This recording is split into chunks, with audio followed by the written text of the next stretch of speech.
सो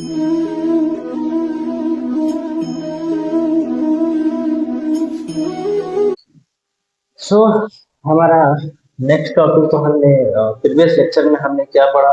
cell cycle के बारे में पूरा इंट्रो हमने पढ़ लिया था। कितनी फेज, इंटरफेज है, एल फेज, और इंटरफेज फर्दर सब डिवाइड हुआ था G1 फेज में, G2 फेज में और फिर एस फेज में।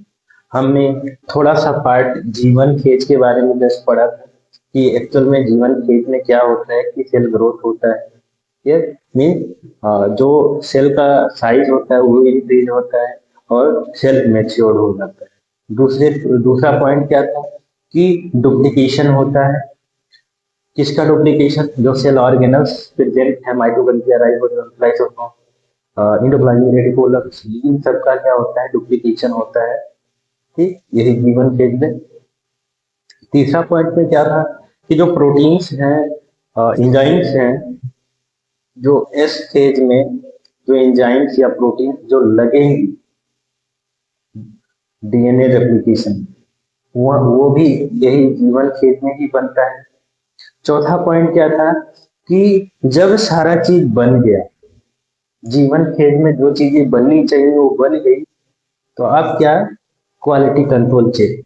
अगर क्वालिटी कंट्रोल चेक होने के बाद अगर वो पास करता है, there is not any error, then the cell moves into the S phase. If there is any error or if there is any DNA damage, then the cell move into the G2 or G0 phase, where which also called as maintenance phase or repair phase, जिसमें permanently उसमें repayment के लिए चला जाता है, permanently वो maintenance होता रहता है उस सेल का। ठीक है।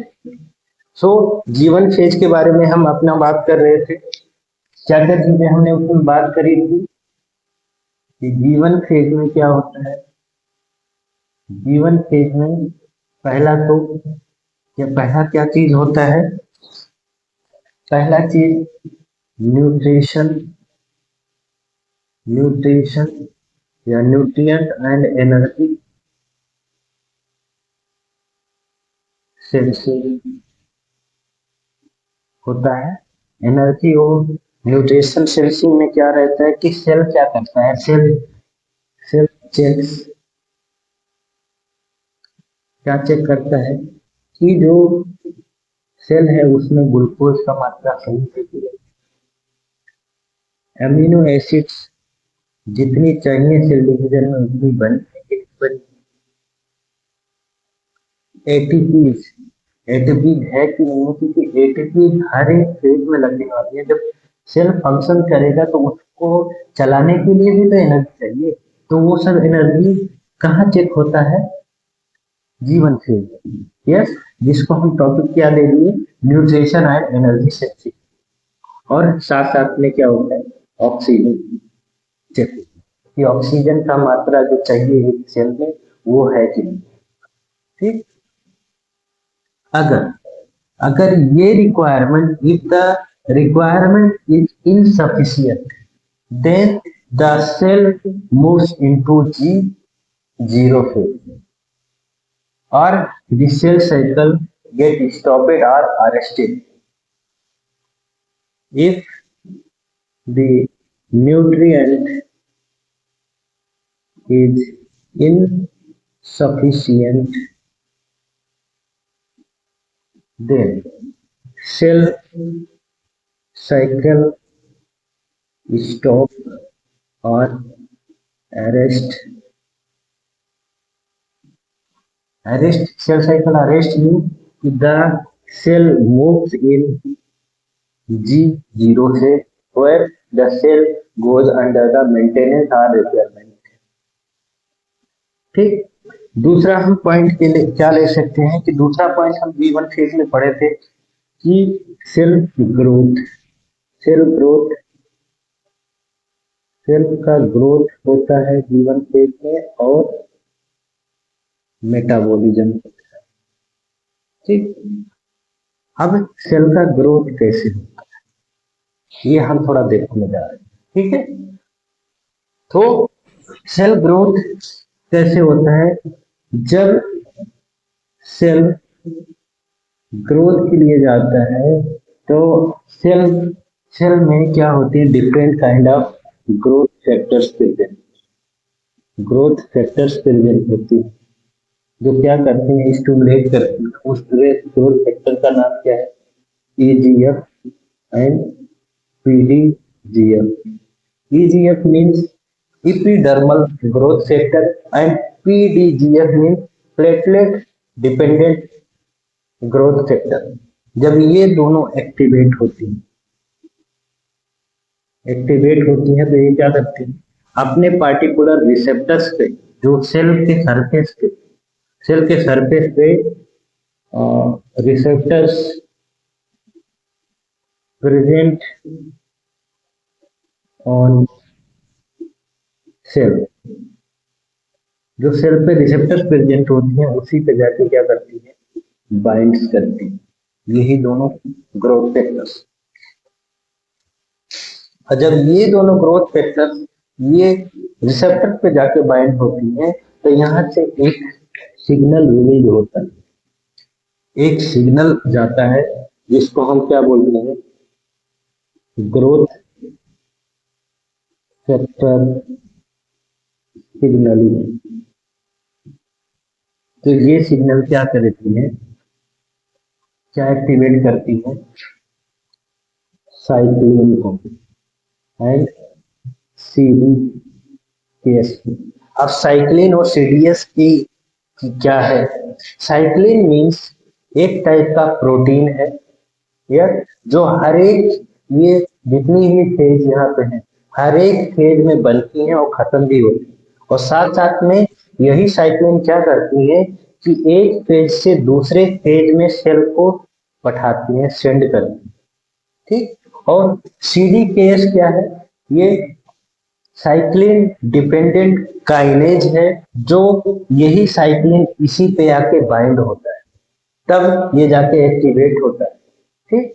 और जब ये एक्टिवेट होता है तो पार्टी मेनली कौन सी साइक्लिन एक्टिवेट होती है और कौन सी सीडीकेएस साइक्लिन डिपेंडेंट काइनेज एक्टिवेट होता है, साइक्लिन साइक्लिन डी एक्टिवेट होता है और CD के 4 means cyclin dependent kinase 4 and cyclin dependent kinase 6 activate होता है। जो ये क्या करता है, फास्फोराइलेट करता है किस चीज को, इट फास्फोराइलेट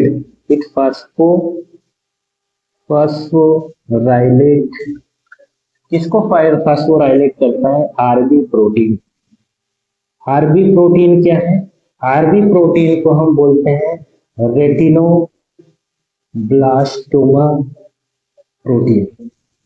और ये रेटिनोब्लास्टोमा प्रोटीन क्या करती हैं कि ये रिलीज करवाती हैं क्या, E2F transcription transcription transcription factors को।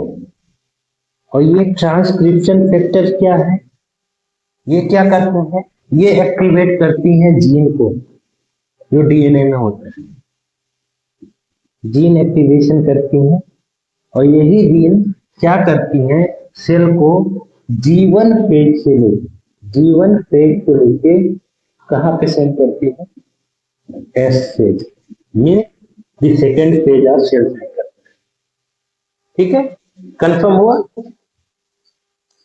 हुआ कि सेल ग्रोथ एक्चुअल में कैसे होता है जीवन फेज में, कि जब सेल ग्रोथ होना होता है तो ग्रोथ फैक्टर एक्टिवेट होती है, जिसमें 2 ग्रोथ फैक्टर्स हैं जिनका नाम ईजीएफ है और पीडीजीएफ है। EGF means epidermal growth factor, yes. दूसरा है PDF means platelet dependent growth factor, जो एक्टिवेट होती हैं, एक्टिवेट होके क्या करती हैं, ये जो सेल्स पे इनके रिलेटेड जो रिसेप्टर्स प्रेजेंट है उस पे जाके क्या करती हैं, बाइंड करती हैं, मतलब उस पे बैठती हैं और उस पे बैठ के अब क्या करती हैं, ग्रोथ फैक्टर सिग्नलिंग स्टार्ट करती है। सिग्नल्स देना शुरू करती हैं। तो ये सिग्नल्स क्या करती हैं कि साइक्लिन प्रोटीन और cyclin dependent kinase means protein enzyme, ये दोनों को क्या करती हैं, एक्टिवेट करती हैं। और ये cyclin D, mainly cyclin D activate होता है और साइक्लिन डिपेंडेंट काइनेज 4 और साइक्लिन डिपेंडेंट काइनेज 6 एक्टिवेट होता है। और जब ये दोनों एक्टिवेट होती हैं तो क्या करती हैं, आरबी प्रोटीन को फास्फोराइलेट करती है। यस, आरबी प्रोटीन में रेटिनोब्लास्टोमा प्रोटीन, उनको एक्टिवेट करने जब करती हैं तो ये प्रोटीन क्या करती हैं, ईजी और E2F ट्रांसक्रिप्शन फैक्टर को एक्टिवेट करती हैं। अब E2F ट्रांसक्रिप्शन फैक्टर्स क्या है, ये क्या करती हैं, ये जीन को एक्टिवेट करती हैं। ये एक टाइप की क्या है, प्रोटीन है जो ट्रांसक्रिप्शन मीन्स डीएनए से आरएनए बनाने का जो एक प्रोसेस है, ट्रांसक्रिप्शन है, उसको एक्टिवेट करती है, मीन्स जीन एक्टिवेशन होता है। ये हम और बाकी जब डीएनए रेप्लिकेशन तो लेक्चर हमारा चलेगा तो उसमें हम जीन एक्टिवेशन कैसे होता है, जीन क्या है, डीएनए से आरएनए कैसे बनता है, सेंट्रल डोग्मा, हर एक पोर्शन हम कवर करेंगे। यस, जस्ट आप इतना ये समझो कि E2F ट्रांसक्रिप्शन फैक्टर एक्टिवेट होता है जिससे जीन एक्टिवेशन होता है। और यही जीन क्या करता है, वो सेल को जीवन फेज में जो सेल है उसको कहाँ पे ट्रांसफर करता है, एस फेज में। यस, मीन दूसरे सेल साइकिल के फेज में ट्रांसफर करता है। ठीक, इतना समझ में आया। अगर दूसरा हम बात करें कि तीसरे नंबर पे, चलो हमने तो न्यूट्रिशन कैसे का कौन कौन सी जरूरत है और सेल ग्रोथ कैसे होता है वो हमने पढ़ा। अब साथ में हम एक तीसरा अपना टॉपिक भी साथ में कवर करते रहे। तीसरा टॉपिक क्या था हमारा, तीसरा पॉइंट क्या था कि चेक पॉइंट्स, जो जीवन फेज में जो चेक पॉइंट्स है, जिनको हम, जिस वजह से हम जीवन फेज को रिस्ट्रिक्शन फेज बोलते हैं, तो रिस्ट्रिक्शन पॉइंट बोलते हैं। ठीक, तो उसमें एक्चुअल में क्या होता है, उसमें कुछ टाइप की प्रोटीन्स होती हैं जिनको हम एटीएम प्रोटीन बोलते हैं और एटीआर प्रोटीन बोलते हैं। ये दोनों एक्टिवेट होते हैं। एक्टिवेट होने के बाद ये क्या करती हैं कि मेनली ये एक्टिव फास्फोराइलेट करती हैं, किसको, चेक पॉइंट 1 को, चेक पॉइंट 2 को। अब जब चेक पॉइंट 1 और चेक पॉइंट 2 जब एक्टिवेट होता है, जो P53 प्रोटीन है जिसको हम ट्यूमर सप्रेशन प्रोटीन भी बोलते हैं, वो उसको एक्टिवेट करती है। और जब ट्यूमर सप्रेशन प्रोटीन जिसको हम P53 प्रोटीन भी बोलते हैं, अगर वो जब एक्टिवेट हुआ, जब वो एक्टिवेट होता है तो वो क्या दूसरे को एक्टिवेट करता है, P21 को। P21 क्या है, एक टाइप का प्रोटीन है ये, जो क्या करता है, ये साइक्लिन और साइक्लिन डिपेंडेंट काइनेज को इनहेबिट करता है। ये क्या करता है, इनहेबिट करता है, ताकि अगर जो प्रोटीन, ठीक है ना, चेक पॉइंट्स का काम क्या है कि अगर कोई फॉल्ट हुआ, चलो अगर सेल का ग्रोथ एकदम अच्छे से हुआ है तब तो ये चेक पॉइंट भी पास हो जाएगा, चेक पॉइंट से भी कोई दिक्कत नहीं होगा। लेकिन इन केस अगर यहाँ ग्रोथ में कहीं से भी कोई दिक्कत है, ये चेक पॉइंट्स क्या काम कर रही है, चेक पॉइंट्स काम कर रही हैं डीएनए डैमेज देख रही है कि जो ग्रोथ की वजह से डीएनए डैमेज तो नहीं हुआ है, सेल साइज अप्रोप्रिएट है कि नहीं है, न्यूट्रिशन और एनर्जी लेवल इनफ है कि नहीं है, या जो ग्रोथ सिग्नलिंग आ रही है वो बराबर आ रहा है कि नहीं आ रहा है। ये क्या हम यहाँ लिख सकते हैं कि चेक पॉइंट्स, एक तो डीएनए डैमेज देखते हैं, दूसरा सेल ग्रोथ प्रॉपर तरीके से हुआ है कि नहीं हुआ है, तीसरे नंबर में जो न्यूट्रिशन चाहिए दूसरे पेज में जाने के लिए या उस पेज को कंप्लीट करने के लिए, वो इनफ है कि नहीं है, एनर्जी लेवल ठीक है कि नहीं है, और जो ग्रोथ सिग्नल्स है वो बराबर आ रहा है कि नहीं आ रहा है। अगर इन चारों में से कोई एक सा भी चीज मिस्टेक हुआ, कोई एक चीज में भी दिक्कत हुआ, लाइक हम एग्जांपल मान ले कि ग्रोथ से डीएनए डैमेज हो गया, तो ये चेक पॉइंट क्या करेंगे, ये एक्टिवेट करेंगी किसको, ये एक्टिवेट करेंगी एटीएम और एटीआर प्रोटीन को, एक्टिवेशन इनका होता है। और ये दोनों प्रोटीन्स क्या करती हैं, जो ये एटीएम प्रोटीन है, एटीएम प्रोटीन क्या करती है कि जब डबल डीएनए स्ट्रैंड जो होता है, डबल डीएनए स्ट्रैंड, ये सारी चीजें हम पढ़ने वाले हैं, ये जस्ट ये ओवरव्यू में दे रहा हूँ, ये हम डीएनए रेप्लिकेशन में पढ़ेंगे कि डबल डीएनए स्ट्रैंड क्या है, सिंगल डीएनए स्ट्रैंड क्या है, ये तो हम यहाँ जस्ट ये देख रहे हैं कि जो डबल डीएनए स्ट्रैंड है उसमें ये एटीएम प्रोटीन क्या करता है कि अगर ये डबल डीएनए प्रोटीन में कोई ब्रेक है तो ये एक्टिवेट होके क्या करेगा, ये सेल साइकिल को रोकेगा। ठीक, और एटीआर प्रोटीन का क्या काम है, एटीआर प्रोटीन का क्या काम क्या है कि जो सिंगल स्ट्रैंडेड डीएनए, जो सिंगल स्ट्रैंड डीएनए है उसमें कोई ब्रेक तो नहीं आया, या वो तो चैन टूटा नहीं, अगर टूटा होगा तब क्या होगा, इन दोनों का एक्टिवेशन। यस, डीएनए डैमेज अगर हुआ तो या तो डबल स्ट्रैंडेड डीएनए ब्रेक होएगा या तो सिंगल स्ट्रैंडेड डीएनए ब्रेक होएगा। अब इनमें से कोई सा भी ब्रेक हो, ये दोनों एक्टिवेट होंगे। अब ये दोनों जब एक्टिवेट होंगी तो ये क्या करेंगी, चेक पॉइंट 1 और चेक पॉइंट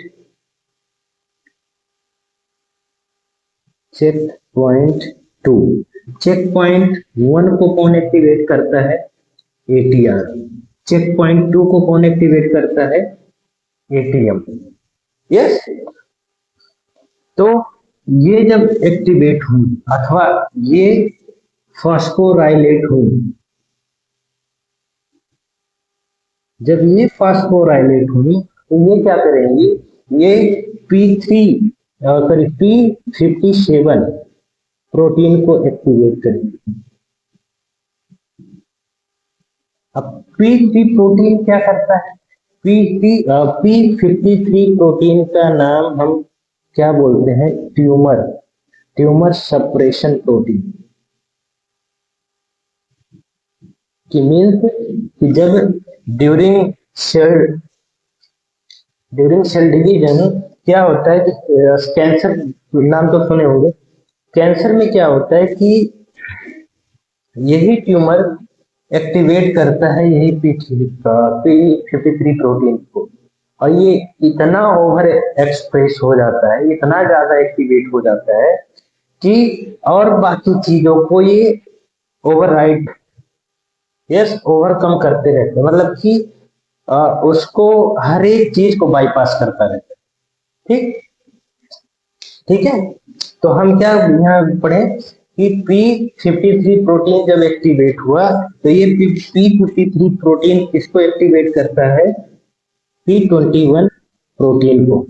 और ये P21 प्रोटीन क्या काम करता है, ये साइक्लिन और सीडीके इनहिबिटर्स को बोलते हैं, मतलब कि साइक्लिन और सीडीके इनहिबिटर उसको इनहिबिट करता है। और जब यही हम पढ़े थे कि ग्रोथ में अगर साइक्लिन और साइक्लिन डिपेंडेंट काइनेज अगर नहीं बना, अगर ये ना बना तो आगे ये सब चीजें होंगी, ग्रोथ फैक्टर आएगा, जीवन फेज से एस फेज में जाएगा, नहीं जाता। तो जब ये इनहेबिट होती है, ठीक है, जब साइक्लिन इनहेबिट होती है तो क्या होता है कि सेल, जो सेल साइकिल है, सेल साइकिल स्टॉप हो जाता है या अरेस्ट हो जाता है। अरेस्ट होने के बाद ये कहाँ चलती है? जी जीरो फेज में, मेंटेनेंस फेज है। ठीक, ये था हमारा जीवन फेज के बारे में। अब जीवन फेज में कुछ पार्टिकुलर हमारे पास सेल्स हैं, जैसे मैं यहां लिख दे रहा हूं, लाइक जो न्यूरॉन, न्यूरॉन सेल्स वो एक ही बार जीवन फेज में जाती है, और जब एक बार ये जीवन फेज को क्रॉस कर देते हैं, तो दूसरी बार जब जीवन फेज में आती है, लाइक यहाँ जीवन फेज में आई न्यूरॉन सेल्स। ठीक, न्यूरॉन न्यूरॉन सेल्स यहाँ आई जीवन फेज में, यहाँ कंप्लीट किया, एस फेज में गई, एस फेज से कंप्लीट हुआ, जी टू फेज में गई, और जी टू फेज से एम फेज में गई, फर्दर यहाँ साइटोकाइनेसिस हुआ। मतलब कि न्यूरॉन सेल डिवाइड हुआ एक बार। थ्रू आउट लाइफ जो न्यूरॉन सेल है खाली एक ही बार डिवाइड होता है। दूसरी बार अगर वो डिवाइड होने के लिए सोचा अगर, तो जीवन फेज में आएगा, जीवन फेज से डायरेक्ट कहाँ जाएगा? जी जीरो फेज में डायरेक्टली चला जाएगा, जी जीरो फेज में परमानेंटली चला जाएगा। ठीक, और जो स्किन सेल्स हैं या फिर जो somatic cell, somatic cell sex cell को छोड़ के और बाकी सारी सेल्स को हम क्या बोलते हैं? सोमैटिक सेल्स बोलते हैं, जिसमें न्यूरॉन सेल्स भी आता है, बट ये एक्सेप्शनल है, जिसको हम पहले ही बोले, इस वजह से पहले ही कवर कर लिए। ठीक है, सोमैटिक सेल जो है ये जीवन फेज में जाते हैं, यहाँ से इनका क्वालिटी चेक हुआ, ये फिर एस फेज में गए, फिर फर्दर ये डिवीजन इनका हुआ। ठीक, दिक्कत कहाँ है? डिफिकल्टी या प्रॉब्लम है न्यूरॉन सेल से, कि वो एक ही बारी जीवन फेज में जाती हैं, फिर उसके बाद अगर दूसरी बार अटेम्प्ट करा जीवन फेज में जाने के लिए, तो जीवन फेज में जाएंगी, बट जीवन फेज से डायरेक्ट यस फेज में ना जाके वो जी जीरो फेज में चली जाएंगी परमानेंटली। अब तीसरा जो सेल है जिसको हम कैंसर सेल बोलते हैं, ये कैंसर सेल क्या करता है? ये जीवन फेज की जो चेक पॉइंट्स है ना, चेक पॉइंट 1 और चेक पॉइंट 2, इनको डिफेक्ट ही कर देता है, डिफॉल्ट कर देता है, डिस्ट्रॉय कर देता है, ब्रेक कर देता है, खत्म ही कर देता है। जिस वजह से अब अगर सोचो कि कैंसर सेल जीवन फेज के जो चेक पॉइंट है उनको डिफेक्ट कर दिया, अब जब डिफेक्ट कर दिया तो अब यहां से क्या होएगा कि चेक, यहां से तो सारा चीज बना, सेल का ग्रोथ भी हुआ, सेल में एनर्जी लेवल भी ठीक ही था वो एस फेज में जाने की, लेकिन अगर चेक पॉइंट ही डिफेक्ट हो गया, in case of cancer cell check point अगर डिफेक्ट हो गया तो एटीएम और एटीआर प्रोटीन एक्टिवेट होगा नहीं, और जब यही नहीं एक्टिवेट होएगा तो चेक पॉइंट फास्फोराइलेट नहीं होंगी, और जब फास्फोराइलेट नहीं होंगी तो क्या होएगा? ये प्रोटीन जो है ये ओवर एक्सप्रेस हो जाएगी, या ये बोल सकते हैं कि दो फैक्टर्स है इसमें आती है, कैंसर सेल के उसमें दो फैक्टर्स आती हैं कि ये या तो बहुत ओवर डाउन रेगुलेशन इसका हो जाता है, यस, और चेक पॉइंट्स का डिफेक्ट तो कर ही दिए, प्रोटीन का ओवर एक्सप्रेस हो जाते, P3 प्रोटीन जो है ओवर एक्सप्रेस हो जाते हैं, जिस वजह से यहाँ जो ये है, ये प्रोटीन ओवर एक्सप्रेस होने की वजह से क्या होता है कि ये प्रोटीन बनती ही नहीं, P21 प्रोटीन जब नहीं बनेगी तो साइक्लिन और साइक्लिन डिपेंडेंट इनहिबिटर्स ये बनेगा ही नहीं, और जब ये नहीं बनेगा तो सेल साइकिल कभी अरेस्ट होएगा ही नहीं, मतलब कि सेल साइकिल कभी स्टॉप ही नहीं होएगा। और जब सेल साइकिल स्टॉप नहीं होएगा तो सेल साइकिल से आप जाएंगे यहाँ यस फेज में, जी टू फेज में, जी टू फेज से माइटोटिक फेज में, और फिर इनका डिवीजन कंटिन्यूस चलता रहेगा कैंसर फेज। तो हम न्यूरॉन सेल के बारे में पढ़ेंगे कि जी वन फेज से क्यों डायरेक्टली जी जीरो फेज में जा रही है, और कैंसर सेल जी वन फेज को डिटेक्ट कैसे कर रहा है। ये तो हमारा नेक्स्ट टॉपिक जो होएगा न्यूरॉन्स के बारे में और सेल्स के बारे में होएगा, जो जीवन फेज में ही हो रहा है। बस हम आया है तो एटलीस्ट उसको डीपली पढ़ लो, ठीक है। ओके। सो इसमें भी वही रिक्वेस्ट है कि आप लोग लाइक, कमेंट, सब्सक्राइब करते रहिए। जो जा रहा है सब्सक्राइब उतना नहीं आ रहा है तो प्लीज सब्सक्राइब करते रहिए, ताकि हम भी मोटिवेट रहें और अच्छी अच्छी वीडियो और भी बनाते रहें। अब ये अगर सेल डिवीजन हमने पहले अ, पहले लेक्चर्स में हमने एनिमल सेल के बारे में पढ़ा। दूसरा लेक्चर मीन्स दूसरा टॉपिक जो हमारा आया वो सेल डिवीजन। अब सेल डिवीजन के बाद हमारा तीसरा टॉपिक आएगा टिश्यू, टिश्यू के बाद आएगा ऑर्गन, ऑर्गन के बाद आएगा ऑर्गन सिस्टम, ऑर्गन सिस्टम के बाद फिर हम फर्दर और नई नई वीडियो, नई नई रिसर्च करते रहेंगे, ठीक है। Thank you class.